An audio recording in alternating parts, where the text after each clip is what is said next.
Lord, open our hearts and minds by the power of your Holy Spirit, that as the Scriptures are read and your word proclaimed, that we may hear with joy what you have to say to us today. Amen. At this time, I'd invite David to come and read our Scripture, which comes from the Gospel of John, chapter 4.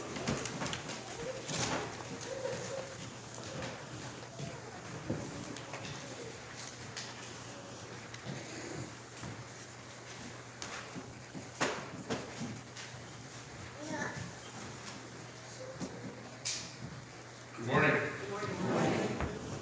As we know, as Christians, God provides us with many opportunities.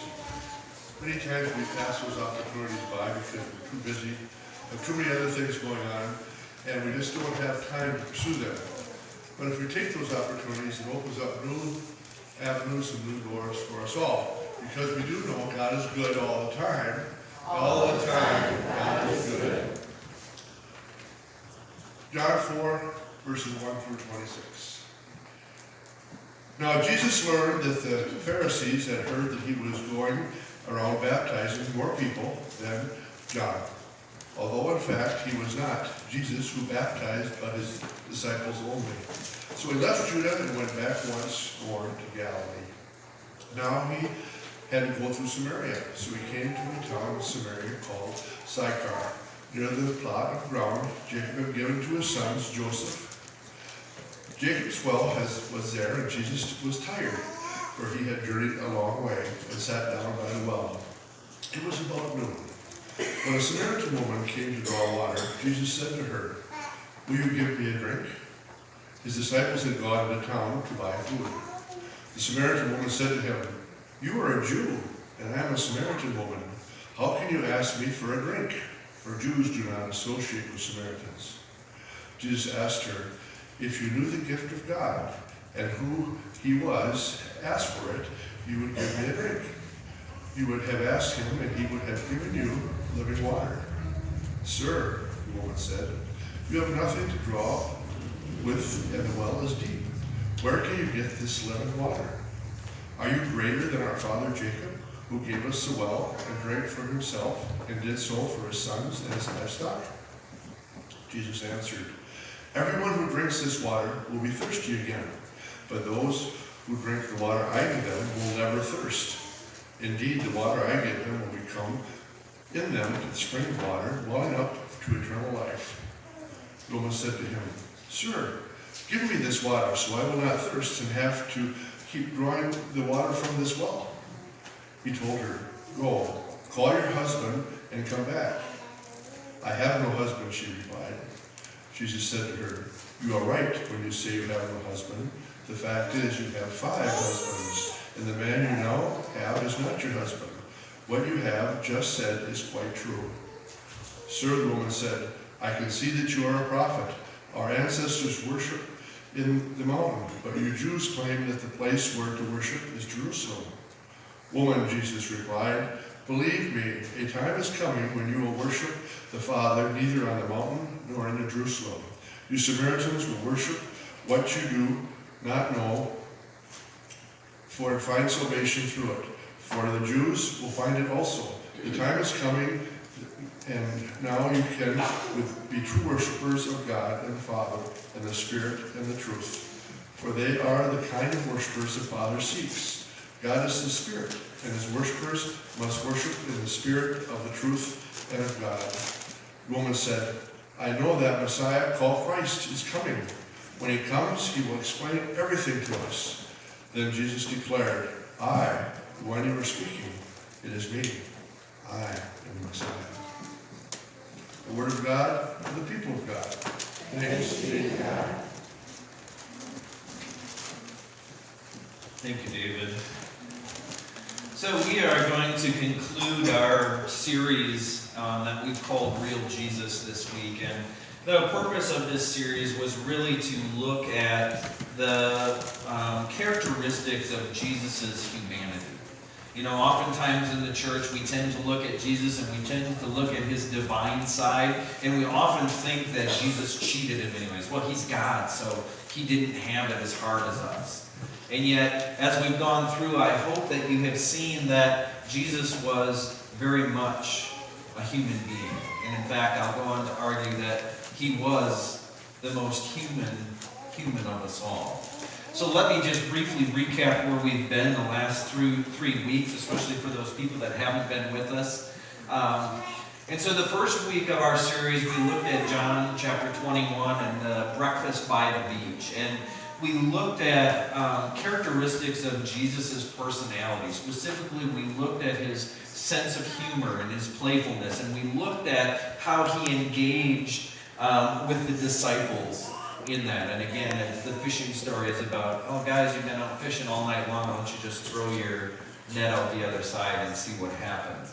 And again, this is a side that we don't often think of when it comes to Jesus. We don't often think of him being playful because, again, we have generally a sense of reverence that tends to keep us very mild and calm and very focused, that Jesus was just this divine person. But I feel like as we looked at these stories, we see that he's playful. We see that he has a sense of humor and he engages people in numerous ways. In week 2, we looked at John 12 and we looked at Jesus being anointed at Bethany by Mary, and we looked at some of the softer characteristics, things that we might associate with Jesus as the Lamb. And so we looked at Jesus being loving, Jesus' humility, and Jesus' generosity throughout some of the gospel stories.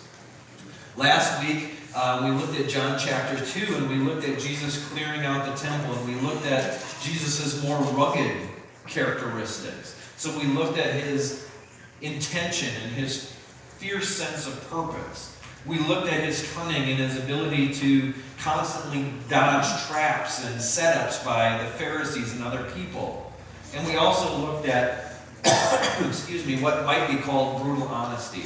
And I think sometimes we get shocked at the way Jesus interacts with certain people, and yet his honesty and his love for people allows him to follow and chase after their hearts in a very special way. So today we're going to look at kind of this full picture and put these pieces together, but we're going to look at the characteristics of Jesus' sense of true identity, and based on that true identity, the freedom Jesus experiences and the freedom that he invites us all to be a part of. So I want you to take a moment and think about this opening question. So have you ever had an experience where you felt completely authentic and true to yourself? A time where you operated from a place of confidence, intention, and purpose? A time you created amazing results for you and other people around you? You think about a time like that, what is it that you think is so special about that time? What is it that you feel made yourself stand out from the way that you normally show up? Now, again, I can't speak for all of us, but I suspect for a majority of us, we've overcome a lot of the baggage that we tend to carry around, things like guilt and shame. Many of us overcome the fear, the stigma of what other people will think of us. So you think about those experiences, maybe it's you going in for a job interview and you just feel like you nailed it. You just stood in confidence, you represented exactly who you are, and you feel like you have a good shot at this job. Or maybe it's the fact that you stood up to someone that hasn't been very nice to you, and you said, you know what, I no longer give you permission to treat me this way. I'm too valuable, I'm too important, and you're not going to do that anymore. Okay? And folks, this is where Jesus operated out of all the time. He operated out of this sense of true identity and true self. Okay? And I think it's an invitation for us to move into that as well, and for us to operate out of that place a lot more than many of us do. And again, I'm talking to myself because I don't always operate out of there. All right? So, one of the things that caught my attention as I was thinking about this scripture and as I thought about the life of Jesus Christ is that we live in a day and age where identity politics seem to be the name of the game. And so, as I went through, and I did this briefly a little bit last week, I looked and said, did Jesus have the deck stacked against him? All right? And so I went through, and so if we look at his young life, he was forced to flee to avoid being murdered. Herod sent out that decree that all babies should be killed under the age of 2 years. So him and his family forced to flee, becomes a refugee. He lives in a time of Roman domination and Roman Empire. We could easily say he's oppressed. He's a working class man. He's just a simple carpenter. As he enters his ministry, he's rejected by family, friends, and community. He's rejected, abandoned. We could even say he becomes marginalized. As he pursues his ministry, he comes into conflict with the other religious authorities. They hunt him, as I say. They're constantly trying to set him up. They're trying to even plot to murder him. So he faces discrimination and persecution. He's betrayed by one of his disciples, one of his dear friends. And then he's falsely accused, tortured, and killed. So he faces severe injustice, he's abused, and he becomes the ultimate victim. Now in our day and age, we would look at this resume, if you will, and think, well, gosh, Jesus is got a pretty rough road, and his opinion is really valuable because he's a pretty oppressed individual. And yet, the thing that I find with Jesus is that Jesus moves beyond the oppression. He moves beyond all of these things that today we think are so important, and he moves towards transformation of the people and of the hearts around him. And so I think as we look at this thing that we call identity politics, we have to be careful because Jesus never intended us for us to stay in the place of victim. I believe he calls us to a place of true identity, and that true identity is when we are rooted firmly in the person of Jesus Christ.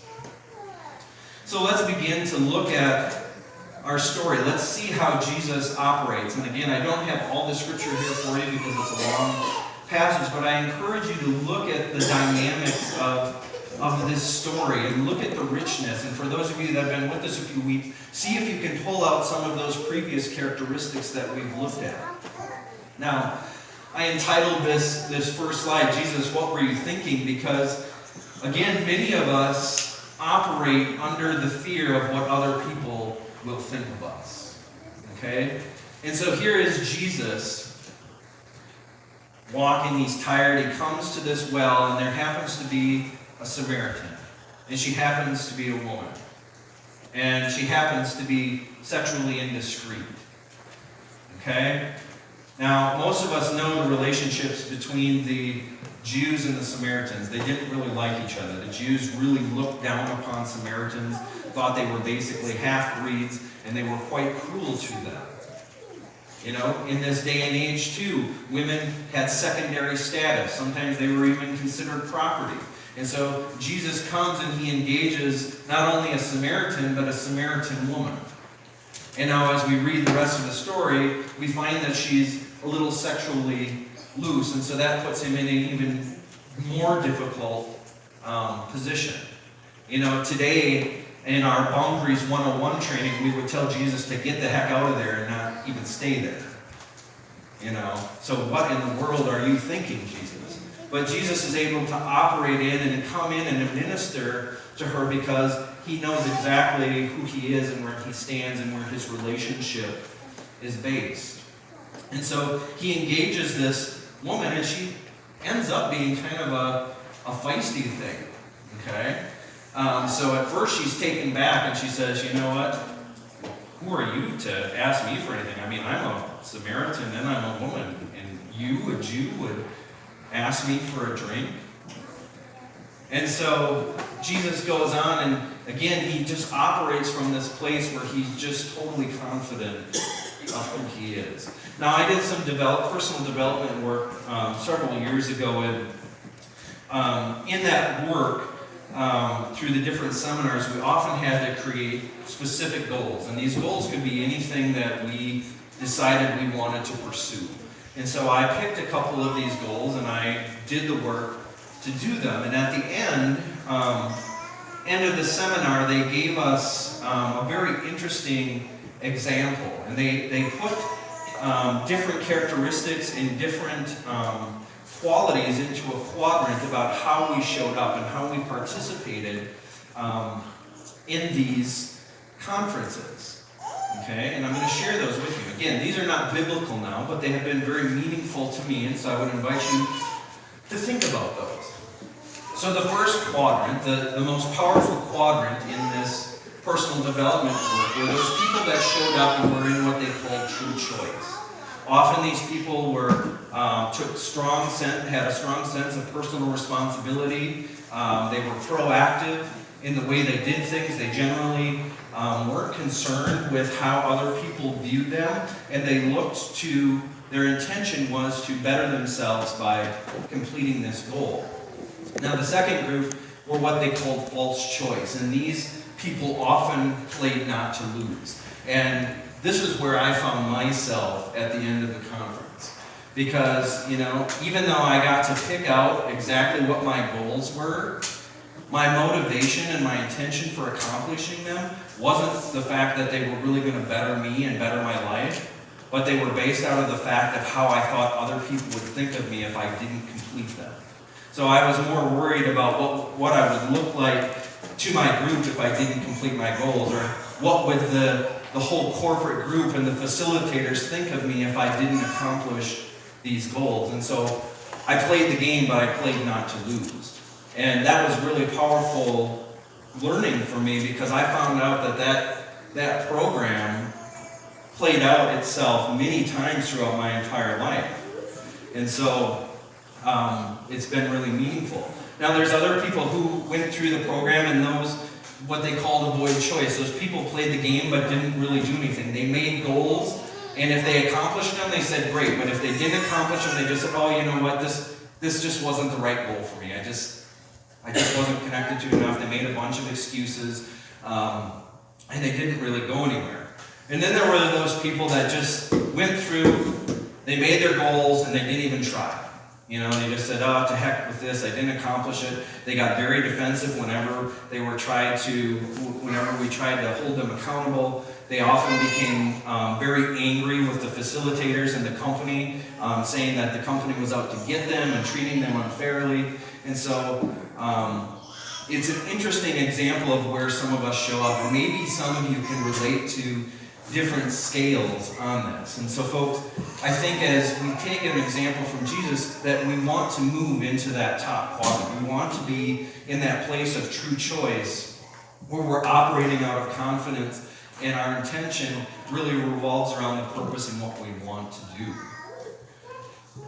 And now, the interesting thing is that I think that when we do that, we enter into a place where we experience great freedom. Okay? There's nothing more liberating than to just truly be ourselves.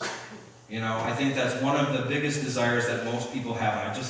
I want to be myself, and I want people to accept me for who I am. All right? And yet this is what Jesus does all the time. He doesn't always agree, I don't think, with what people are doing. He sometimes has to get downright kind of mean with people to get at their hearts. And yet he does that, and because he's willing to do that, because of where he operates out of, he allows those people to experience transformation and ultimately freedom in their life. So again, he doesn't just judge this woman for being a Samaritan, for being a woman, and as we'll later find out, for being sexually indiscreet. He also doesn't care what his disciples, what the Pharisees, or what even the townsfolk think of him. He's willing to go after this woman and engage her because she's important to him. And folks, we're all important to Jesus, each and every one of us. And so we get to see some of the tension and some of the richness of this story as they engage back and forth. And so, to her reply of, well, why would you ask me to get a drink of water? Jesus just, again, I think his cunning and his playfulness says, well, if you really knew who it was that was asking, you'd give me a drink, no problem. And she kind of misses the point at first, and she gets a little feisty here, and she says, sir, you don't even have a bucket to draw with. And this well was created by Jacob, one of our forefathers. And again, for a Jewish person, that would really be kind of a sting, because they didn't like the Samaritans. She's claiming heritage to one of the forefathers of the Jews. And she says, so you have better water than this that was passed down to us. And so we see the richness of this. And Jesus continues to engage her. So again, he says, well, okay, but everyone who drinks this water will get thirsty again and again. And anyone who drinks the water I will give will never thirst, not ever. The water I give will be an artesian spring within, gushing fountains of endless life. At which point she kind of says, well, give me this water. I won't ever get thirsty, and I won't ever have to come back here again. And so Jesus is maneuvering her and setting her up for, I think, what is great freedom. Now, freedom, trying to teach the freedom of Jesus is often quite hard. And as John Eldredge, in his book Beautiful Outlaw, I think uniquely identifies, he says that oftentimes when we look at freedom, the freedom that Jesus offers, we attempt to use it as a means to justify living any way we please. Now, you'll remember a couple weeks ago I gave you the survey results that were taken in the United Methodist denomination. And personally, I was quite shocked to find both on the conservative and the progressive side the number of people that believed Jesus lived a sinful life, or that Jesus sinned in some capacity. Okay, because that's just not what the scriptures tell us. And it's a very big misrepresentation of Jesus and who the person of Jesus is if we make him sinful. And if we make Jesus sinful just so that we can justify our own sin and say, well, that's just what Jesus did. I can do whatever I want. We make a big mistake. Because if Jesus was sinful, then he couldn't be the perfect sacrifice for us. And if he wasn't the perfect sacrifice for us, then our salvation is at risk.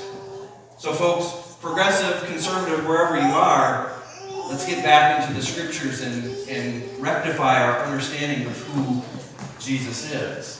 Now the other side of this is that sometimes freedom really scares people. You know, we like to create tight comfort zones around us so that we feel safe and secure. And sometimes, all the times, I feel like Jesus continually pulls at us, pulls at our hearts and say, no, you think you're free, but this is just a drop in the bucket of the freedom that I have for you. But in order to experience this freedom, you're going to have to come out of that little shell that you've created, that little box that you're so intent on keeping. Come out and see what I have for you. Now, interestingly, one of the things that I think often comes up for people who are not of faith or not of a church tradition is when you talk to them about Jesus, what's one of the first things they say? Well, I just don't want to live by a bunch of rules. Okay? And yet, time and time again, we find, at least I find, that discipline equals freedom. And that when we live according to the precepts that Jesus has for us, we experience that amazing freedom. Now, just walk outside and look at that little octagon red sign and think of what would happen if we didn't have those in this day and age. Okay? Those stop signs out there are there for us to keep us safe so that we understand that there's etiquette to driving, that the person on the right should have the right of way if you stop at the same time. The fact that when you're going through that intersection, that person is supposed to stop at that stop sign so you don't get into a collision and you don't get hurt.